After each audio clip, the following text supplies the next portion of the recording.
Doubt ఏమన్నా రామయ్య ఏంటి దగ్గర ఆలోచిస్తున్నాం?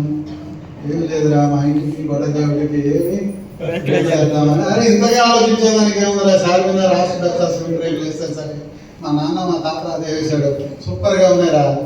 అవునా? ఏం పేరు? శ్రీనివాసరావు గారు. ఏంటి అట్లా ఉన్నారు?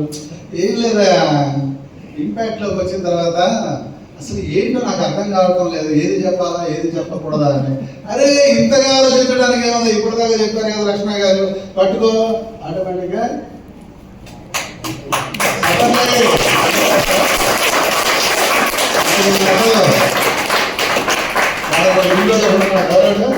లలితా జ్యువెలర్స్ అండి. రండి, 4 రకాలైనటువంటి హారాలను చూడండి, ఫోటోలు తీసుకోండి, 4 షాపులు తిరగండి, ఎక్కడ తక్కువగా ఉంటే అక్కడ కొనుక్కోండి. డబ్బులు ఊరికే రావు, కష్టపడితేనే వస్తాయి. అంతేనా? కష్టాలు కూడా ఊరికే రావు, పెళ్లి చేసుకుంటేనే వస్తాయి.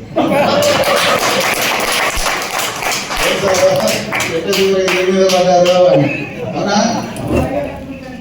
నిజమా?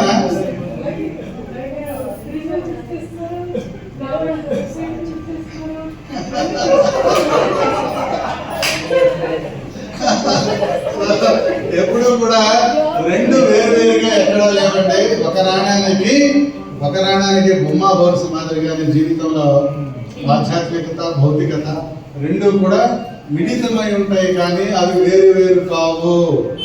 నిన్ను నువ్వు ఇంపాక్ట్ అయ్యి నిన్ను నువ్వు మార్చుకున్నటువంటి పద్ధతి ఏదైతే ఉందో దట్ ఈస్ కాల్డ్ స్పిరిచువల్నెస్ అంట. స్పిరిచువల్ ఏం చెప్తాం? ఆధ్యాత్మికత అంటే అహం తీసి ఆత్మస్వరూపంలో రా. నువ్వు ఎవరయ్యా అంటే నేను ఆత్మనే. నువ్వు ఆత్మ అంటే ఏంటి? మీకు బుద్ధి లేదు, మీకు సిగ్గు లేదు, మీరు ఇంతే. అవునా? కృష్ణ అదా తిరగదిద్దాం, ఇక లాభం లేదు, వేసేద్దాం అన్నాడు. ఎందుకు ఆయనంతా ఆయన వెళ్ళాడు. ధర్మరాజు అందరూ అన్నారు బావా లాభం లేదు. బాబా నువ్వే కదా వెళ్ళాం, వెళ్ళొచ్చినావు కదా, అరే 4 ఇళ్ళు ఇవ్వమన్నా ఇవ్వాల, 4 ఊళ్ళు ఇవ్వడా అన్నారు ఇవ్వాల, చెట్టు చివరికి 4 ఇళ్ళు ఇవ్వాలా అన్నారు ఇవ్వాల, ఇక వేసేద్దాం. అవునా? అందుకనే కదా పోయింది, అందుకనే కదా. ఎవరు తీసుకెళ్ళారు? ఆయన ఏమైనా వచ్చాడంటే ఇవ్వనన్నాడు కదా, ఇవ్వనంటేనే కదా వచ్చింది. ఎవరు వెళ్ళారు? వచ్చింది అక్కడ విషాదం ఎందుకు వచ్చింది? మానసిక పరిస్థితి అక్కడ ఉన్నది కేవలం తనకి మెచ్యూర్డ్ అవ్వాల, మెచ్యూరిటీ రాలే అక్కడ తనకి. ఎవరికి రాలేదు? అర్జునుడికి మెచ్యూరిటీ రాలే. అర్జునుడు అంటే ఎవరు? అక్కడ మనసు అండి, అక్కడ మనసు లెవెల్ అది. ఎవరు? అర్జునుడి మనసు లెవెల్. సో మానవుడిని బేస్ చేసుకొని నిత్య జీవితంలో మానవుడు అనుభవిస్తున్న గెలిపించాల్సినటువంటి ఇది తన కొడుకు.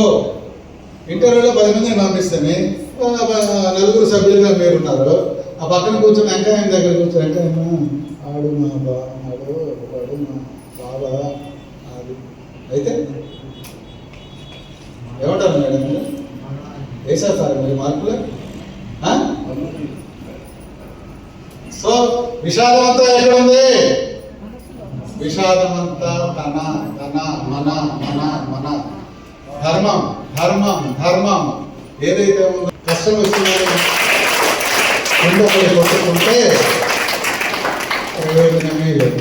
అందుకే హౌ టు ఫేస్ డిఫికల్టీస్ అన్నటువంటి దానికి కరెక్ట్ నిర్వచనం చదువు ఇవ్వగలిగితేనే. అందుకే కరేజ్ ఇవ్వాలి. చదువు అనేటువంటిది ఒక కరేజ్ ఇవ్వగలిగితేనే అది నిజమైనటువంటి చదువు. అందుకే విషాదం యోగంగా మారాలి. అందుకే 18 యోగాలు చేయవలసి వచ్చింది. ఎవరైనా ఎవరి కోసం? మన కోసం, మానవుడి కోసం. ఇక్కడ కురుక్షేత్రం అంటే చెప్పాను, మనోక్షేత్రమే కురుక్షేత్రం. సో ఆ కురుక్షేత్రంలో ఉన్నటువంటిది ఆ సంఘర్షణ, ఆ మానసిక ఘర్షణ ఏదైతే ఉందో ఆ ఘర్షణ నివారించే ప్రయత్నమే మానవుడి. ఆ మానవ జీవితంలో ఆ ఘర్షణ నివారించే ప్రయత్నంలో ఇవ్వగలిగినటువంటి చదువు ఏదైతే ఉందో అది పరావించ మాత్రమే ఇవ్వగలదు. లేదు నాకు ఉద్యోగం వచ్చింది 10 లక్షల ప్యాకేజీ వచ్చిందంటే చిట్ట చివరికి ఏమైపోతుంది? అది లీకేజీ తప్ప. అవునా? ప్యాకేజ్ ఏమైంది? లీకేజ్ అయింది. అందుకే ఇందాకే చెప్పాను, కొన్ని విద్యలు కూటి కొరకే, సంతోషం సగం బలం. ఆ సంతోషంలో ఆ సగం బలం ఏమిటి? ఇందాకే ఆపాను, ఎవరైనా చెప్తారేమో. సాటిస్ఫాక్షన్, తృప్తి తృప్తి తృప్తి. మానవ జీవితాన్ని గొప్పగా ప్రభావితం చేయగలిగినటువంటిది సాటిస్ఫాక్షన్. ఈయనకు లాటరీ తగిలింది, ఈయనకి ₹1,00,00,000 వచ్చింది, ఆయనకి సెకండ్ వచ్చింది, ఆమెకి 50 లక్షలు వచ్చింది. వెంటనే ₹1,00,00,000. తృప్తించేందని మన రెండు సప్త దీపములైన సక్కం పడుతుంది. ఎంత వచ్చినా ఆ తృప్తి లేకపోతే వాడు సప్త దీపములు తిరిగినా వాడికి చక్కబట్టం అంటూ ఏమీ ఉండదు. కాబట్టి ఇంపాక్ట్ యొక్క ప్రధాన ఉద్దేశం ఏమిటి? చక్కబడు. ఏంటది? నువ్వు చక్కబడు, అక్కడనే కష్టాలు అదే వచ్చింది అంటే పోతాయి. ఏమండి? డౌట్ ఏమన్నా? తప్పనిసరిగా ఒకటి వచ్చింది అంటే రెండోది పోవడానికి సిద్ధంగా ఉన్నట్లే లెక్క. ఈ లెక్క కరెక్ట్గా అర్థమైతే ఇంపాక్ట్ అనేటువంటిది మహా గొప్పగా ప్రభావితమైనట్టు లెక్క. ఒక వెలుగుకి ఉదయం. ఏంటది? ఒక వెలుగుకి ఉదయం, చెలిమికి హృదయం. వెలుగుకి హృదయం, చెలిమికి హృదయం, కురులకి కుసుమం, నుదుటికి తిలకం, భక్తికి బ్రహ్మం, చదువుకి సంస్కారం, రుణపడి ఉన్నవి అనాదిగా జన్మ జన్మల రుణాలుగా అని ఒక సినిమాలో పాట. అక్కడ 4 పెట్టేవాడు. అక్కడ ఏంటది? భక్తికి బ్రహ్మం. భక్తుడైనటువంటి వాడి, నిజమైనటువంటి భక్తుడు ఎవడైతే ఉన్నాడో వాడి దగ్గరికి దిగి ఇక్కడికి వస్తాడు. రాడా? చదువుకి సంస్కారం కూడా రుణపడి ఉన్నవి అనాదిగా. డౌట్ ఏమన్నా? డౌట్ ఉందా? భక్తులకి భగవంతుడికి అనుసంధానం అనేది ఏంటి? ఇది ప్రభావితం ఆడే చేస్తారమ్మా. అరే భక్తునికి భగవంతునికి అనుసంధానమైనది శుద్ధ భక్తి. నిజమైన భక్తి ఏదైతే ఉందో అది ఉంటేనే ఆయన కనిపిస్తాడు. అది తీసుకొని పోయి అగరవత్తులు పెట్టి అంటాడంటే ఇది నా మాట కాదు, ఆయన మాట. ఏంటది? ఆయన మాట సూటిగా ఉంటుంది. డౌట్ ఏమన్నా? కరెక్ట్గానే చెప్తాడు ఆయన. మ్యాటర్ కూడా క్లారిటీగానే ఉంటుంది. అవునా? పంచి కూడా నిన్న 6 కుర్రాళ్ళు, విజ్ఞానంలో చదివే కుర్రాళ్ళు, సో స్వామి డ్రెస్ వేసుకొని, అవునా? ఏం బతికేవాడు రావు.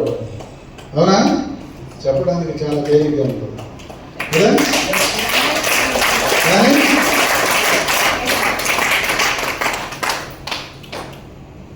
మీ పేస్ట్లో ఉప్పు ఉందా? మీ పేస్ట్లో నిమ్మ ఉందా? మీ పేస్ట్లో యాలకులు ఉన్నాయి? ట్రైన్ కొనండి. మీ జీవితంలో ఆనందం ఉందా? మీ జీవితంలో ధైర్యం ఉందా? మీ జీవితంలో ప్రేమ ఉందా? మీ జీవితంలో ధైర్యం ఉందా? అవన్నీ ఉంటేనే జీవితం ఫుల్ఫిల్ అవుతుంది. ఇది అడగాలి కానీ మీ పేస్ట్లో ఉప్పు ఉందా, మీ పప్పులో ఉప్పు ఉందా? ఏమా ఎంతకంటే ఇదే నా జీవితం అంటే. వైరాగ్యం అనేటువంటిది it is the best powerful thing in the world. వైరాగ్యం అంటే ఏమంటే, వైరాగ్యం అంటే అన్ని తీసేసి అన్ని వదిలేసుకొని వెళ్ళిపోవడం అని మీరు అనుకుంటే చాలా తప్పు. అవునా? తామరాకు మీద నీటి బొట్టులా ఉన్నాయి. నీటి బొట్టు చెప్పడానికి చాలా చాలా ఈజీగా ఉంటుంది.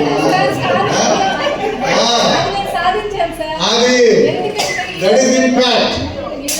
That is impact. ఉద్యోగస్తులండి, నేను కేవలం ఒక సాధారణ గృహిణిని, ఏం చేయను. కానీ ఈరోజు ఈ ఇంపాక్ట్ ప్రోగ్రామ్ రావడానికి నేను అలాగే వచ్చాను. సూపర్. పిల్లలకి పెళ్లిళ్ళు చేశాను, వాళ్ళకి వేరుగా వచ్చేసాను. నా కోసం నేను ఏదైనా చెయ్యాలి అని ఒక సంకల్పం తీసుకొని మరి వచ్చాను. Very good. మీకోసం మీరు చేసుకున్నారు అవునా? మీరు చేసుకున్న తర్వాత ఏం చేయాలి? ముందు నా కోసం నేను చేసుకొని నేను సమాజంలో పిల్లల్ని ఇంపాక్ట్ చేయాలని నా ఒక super, great, congratulations, great work. So నా దేశ యువజనుల సో ఈ మొగ్గలు వికసిస్తాయి, నా మాటలు నిజమవుతాయన్నాడు మహానుభావుడు. అవునా? ఏ మొగ్గలైతే పసితనంతో ఉన్నాయో దాన్ని వాడిపోకుండా నిలబెట్టవలసినటువంటి బాధ్యత. నువ్వు ఎదుగు, నీ పక్కన ఉన్నటువంటి వాడిని ఎదిగే ప్రయత్నం చేయండి. అందరూ బాగుండాలి, అందరిలో మనం ఉండాలి అన్నటువంటి కాన్సెప్ట్ డెవలప్ చేసుకోగలిగినటువంటి సంస్థే ఇంపాక్ట్. ప్రతిరోజు విద్యార్థి అంటే ప్రతిరోజు కూడా నేర్చుకునేవాడు, ప్రతి టీచర్ కూడా నేర్చుకునేవాడు. అయితే ఈ రోజున ఎలాంటి పరిస్థితి ఉంది అనేటువంటిది మీ అందరికీ తెలుసు. సో గురువుల్లో రకరకాలు ఉంటారండి. సూచక గురువులు ఉంటారు, అధ్యాపకులు ఉంటారు, ఉపాధ్యాయులు ఉంటారు, ప్రబోధక గురువులు ఉంటారు, నిష్ణాతులైనటువంటి వాళ్ళు గురువులు ఉంటారు, నిషిద్ధ గురువులు కూడా ఉంటారు. కానీ ఒక గురువు తనకి వేదన వచ్చినా రోదన వచ్చినా అది అక్కడ పడేసి నేను చెప్పేటువంటి స్టూడెంట్ నా వేదన తెలియకూడదు వాడికంటూ ఈ సమాజంలో అతన్ని ఉద్ధరించాలనేటువంటి స్థితి ఎప్పుడైతే తను వస్తాడో. కానీ మనం అంటే ఎలా ఉంటుందంటే ఇంట్లో ఏదైనా వేదన ఇంకో రకంగా అయినా ఇంకోటి మోసం చేసినా దీన్ని తీసుకొని వచ్చి ఇక్కడ రుద్దుతాం. ఈ రుద్దే ప్రయత్నం అనేటువంటిది జరగకుండా ఒక అద్భుతమైనటువంటి తీరులో జీవితాన్ని కొనసాగించుకోగలిగితే అది ఈ సమాజానికి మీరు ఇవ్వగలిగే గొప్ప ఇంపాక్ట్ అని మీ అందరికీ కూడా తెలియజేసుకుంటూ